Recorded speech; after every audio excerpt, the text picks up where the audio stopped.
Europe 1. Le grand direct de la santé avec Jean-Marc Morandini.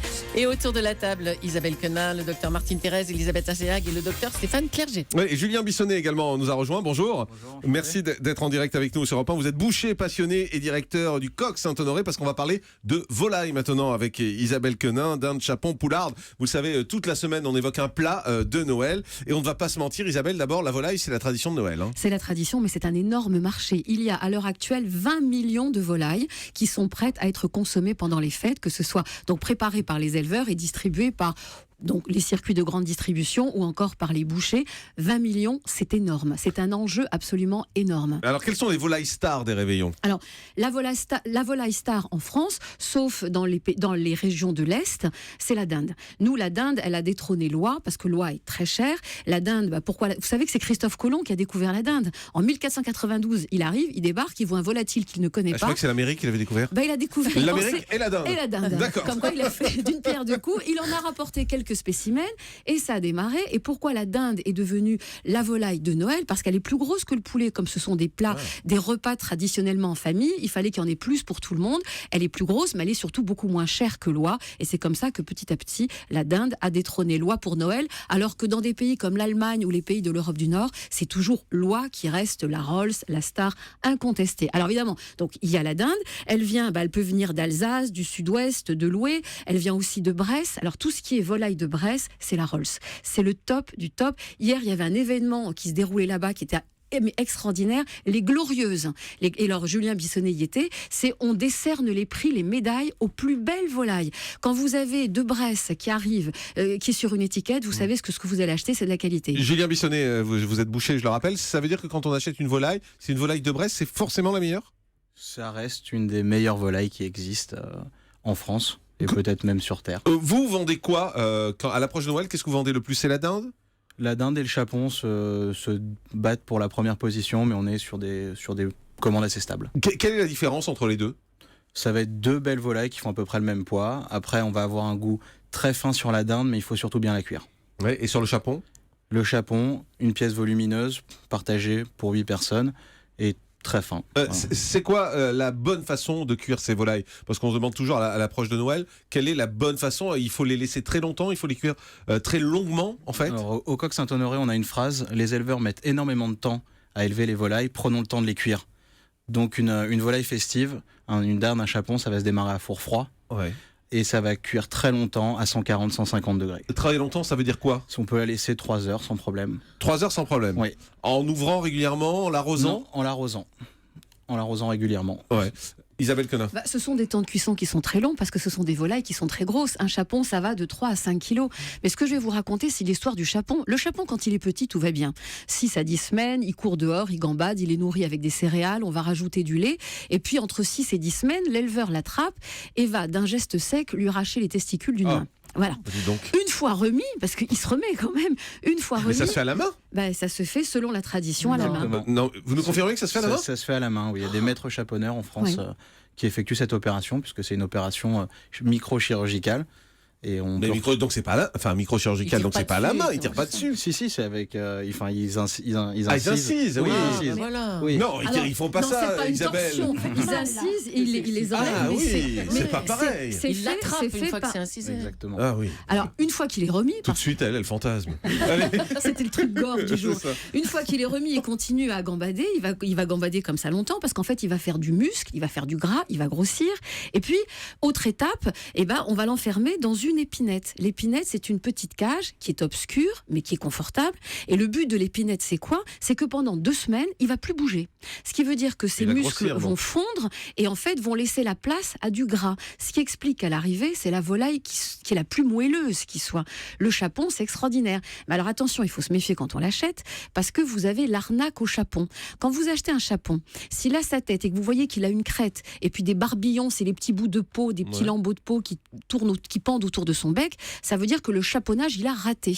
En fait, quand on leur enlève... Ça veut dire qu'on lui a mal arraché. Exactement. Il y a à peu près 10% des chapons qui n'ont pas été bien chaponnés.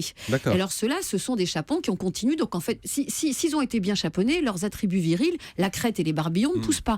Donc si vous voyez un chapon avec une crête, c'est que lui, il a été loupé. Alors justement, Julien Bissonnet, comment on fait pour bien choisir un chapon ? Alors un chapon, on va le choisir bien engraissé, c'est-à-dire qu'on va regarder qu'il y a une belle couche de gras en fait sous la peau. Mais comment on le voit ça? Enfin, ça se voit à l'œil nu. Oui, quand on regarde la peau de la volaille, en fait, naturellement sur un poulet, on va voir le blanc en dessous. Ouais. Là, sur un chapon, on va essayer vraiment de voir une couche de gras et de pas voir. Ah d'accord. Donc il faut qu'il y ait filet. du gras, c'est pas le contraire. Exactement. Parce que Non, moi j'aurais dit au contraire, je vais prendre celui où il n'y a pas de gras. C'est le contraire. Non, parce que justement avec une cuisson très longue, ce gras va nourrir en fait les filets Ouais. et donc on aura une chair très moelleuse en fait au moment de la consommation. Et il faut qu'il soit très gros? Non, ça va dépendre du nombre de convives. Pas forcément. C'est pas plus il est gros, Non. meilleur il est. Non, c'est comme nous. Il y a des gens qui sont plus grands, plus petits. D'accord. Voilà. Et sur la dinde, comment on choisit une bonne dinde? Sur les mêmes critères. Ah aussi, il faut Voilà. qu'il y ait du gras. Il faut qu'il y ait du gras, puisque c'est une cuisson qui va être très longue. Donc s'il n'y a pas de gras, ça va être sec. Ouais. Mais après, il y a des labels, il y a des choses comme ça, parce qu'il y en a qui tous sont pas élevés avec les mêmes produits et de la même façon, je suppose. Non, après, donc il y a le label rouge qui garantit un élevage, mais ensuite il y a énormément de petits producteurs qui font des choses très très bien sans avoir de label. Ouais. Mais ça, il faut les connaître. Et du côté des prix, parce qu'on se dit que les prix, finalement, c'est aussi un indice pour savoir s'il a été bien élevé ou pas, non? Ce qui fait le prix d'une volaille, en fait, c'est son temps d'élevage et la qualité de son élevage, la qualité de son alimentation. Donc on a des prix moyens qui sont à peu près les mêmes partout. C'est quoi à peu près? Une quinzaine d'euros. Pour le chapon et pour la dinde, c'est le même prix? C'est à peu près les mêmes prix, oui. D'accord. Autour de 15 euros, c'est le prix moyen. Si on descend en dessous, on peut se dire que ça a été élevé un peu rapidement, et un peu forcé. Exactement. Et l'alimentation bio, c'est important pour l'animal ou pas? Est-ce que vous qui êtes boucher, par exemple, vous faites attention à ce que vos volailles soient alimentées en bio ou ça change pas grand-chose? Non, pour moi, ça change pas grand-chose. Je connais la plupart des éleveurs. Je sais exactement, c'est des céréales qui sont élevées à la ferme, traitées à la ferme. Ils ont chacun leur mélange pour nourrir leur volaille.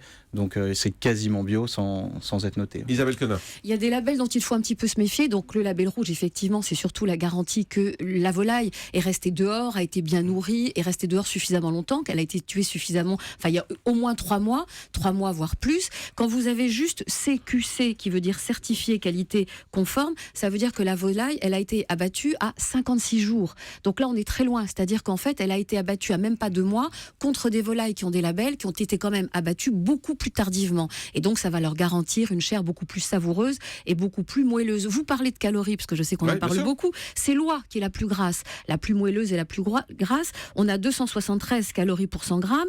Pintade et dinde, c'est pareil. On est à 150. Le poulet, 161. Et le canard, dont on n'a pas parlé, c'est 188. Et c'est un peu l'explication de pourquoi est-ce qu'on met de la farce avec les dindes. C'est que souvent, et les pintades, c'est que c'est souvent des viandes qui sont, après la cuisson, un petit peu sèches. Donc, du coup, on fait de la farce pour leur donner un peu de moelleux. Alors, j'ai cherché pour vous des farces light. Ouais. Ça n'existe pas. D'accord. Donc, je vais faire ma Jean-Michel Cohen, c'est-à-dire que lâchez-vous le soir du Noël. Faire des proportions plus petites, mais ne vous privez pas de foie de volaille, les farces. Puis, comme c'est Star Wars, Jean-Marc, que la farce soit avec toi. Oh, joli. Oh, magnifique. Julien Bissonnet, est-ce qu'il y a une façon pour que ce soit pas trop sec? C'est là, on en parlait au début, c'est la cuisson. Vraiment la cuisson et l'arrosage. Plus c'est lent en fait, et moins ce sera sec. Elisabeth Assayag. Quand vous parlez d'arrosage, c'est de l'huile ou de l'eau? Non, ça va être le jus de cuisson. Après, on peut mettre un jus de veau ou un bouillon de volaille. Mais c'est-à-dire que quand on la met dans le four, on met rien avec. Si, on met quand même une base. Qui est quoi?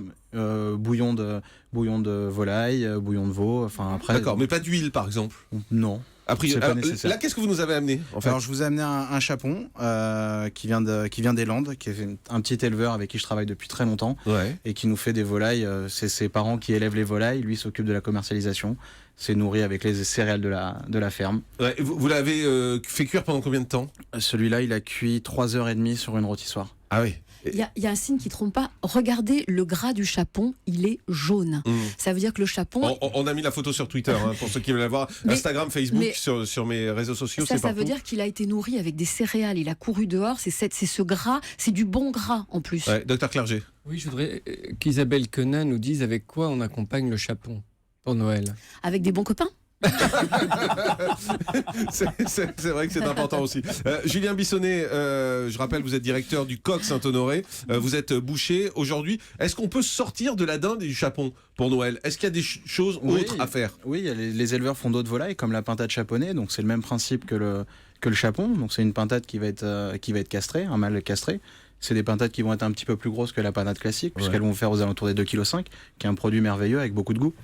Et vous, qu'est-ce que vous faites pour savoir un peu un boucher? Qu'est-ce qu'il mange le soir de Noël? Du saumon? Un petit peu. Sérieusement, vous choisissez quoi? Vous choisissez une dinde? Vous choisissez un chapon, une dinde chaponnée? Vous choisissez quoi, vous? Alors le soir de Noël, une année on fait la dinde, une année on fait le chapon. Ah oui, d'accord, On vous n'arrivez pas à alterne. trancher en fait. Non, on alterne parce que les deux sont vraiment très bons. Et puis après, avant ou après les fêtes, on va faire une pintade chaponnée ou une poularde pour en profiter, Et- puisque c'est les choses qu'il n'y a que pendant les fêtes. Et la poularde, d'un mot, c'est quoi? On n'en a pas parlé. La poularde, donc c'est la femelle qui est élevée plus longtemps qu'un poulet, puisqu'elle va être élevée au moins 120-140 jours.